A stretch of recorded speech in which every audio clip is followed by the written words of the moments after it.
Bravery is not a trait that people can be taught. It is something that you always have inside you. Key to unlocking it is digging deep down in harsh times and standing up for what you feel is the right course of action. Today's U.S. Armed Forces are a brave group of people, going where the nation calls them to help the poor, weak, and oppressed societies around the globe.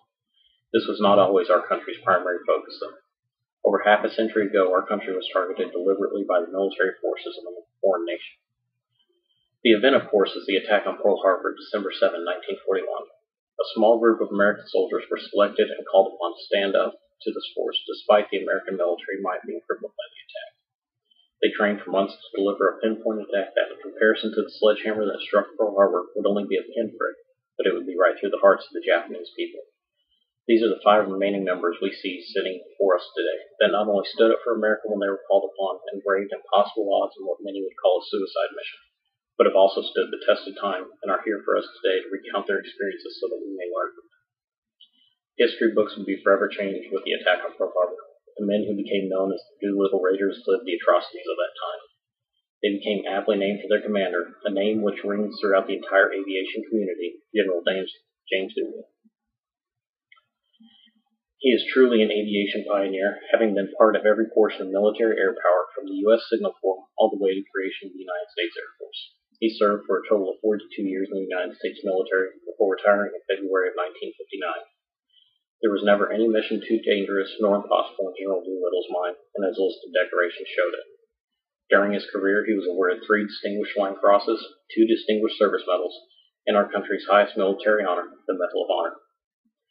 While the attack might have come out of the military mind of a naval officer, it was the planning, training, and execution by General Doolittle that made it happen.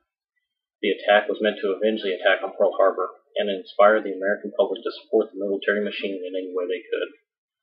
All the while, it would demonstrate to leaders around the world that the United States has people willing to take the fight wherever it is needed in order to defend their nation's honor. The attack was truly unique in its design. 16 B-25 bombers would be carried in by the USS Hornet and launched several hundred miles from the Japanese coast. They would prosecute targets of military value and fly on to land in airfields in China. The plan seemed simple enough, but it all hinged on one characteristic, the element of surprise. As history would show, the USS Hornet was spotted long before their intended launch time, putting the Doolittle Raiders in a difficult situation.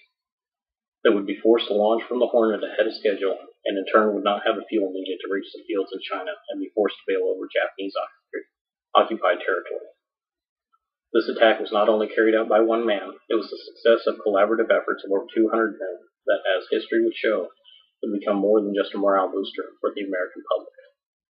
This small group of men would deliver one of the most successful attacks on the Japanese Empire and cause the Japanese military leaders to reevaluate their strategy in the Pacific.